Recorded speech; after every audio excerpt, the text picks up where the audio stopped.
深夜の古いコテージで、三毛猫の桃は天井裏からの不思議な音に目を覚ましました。月明かりの中、本棚を伝って音の正体を探る桃の姿が浮かび上がります。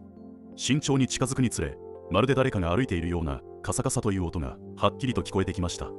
天井の隙間から漏れる揺れる光に導かれ、桃が覗き込むと、そこには竹の提灯を持った愛らしい小狸のコロスケがいたのです。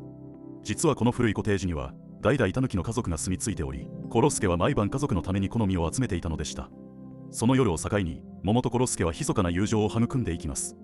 時には栗がイチョウを分け合い、また満月の夜には狸家族と月見団子を楽しむようになりました。今では天井裏は、2つの種族の心温まる交流の場所となり、そこではマイオス的な物語が紡がれているのです。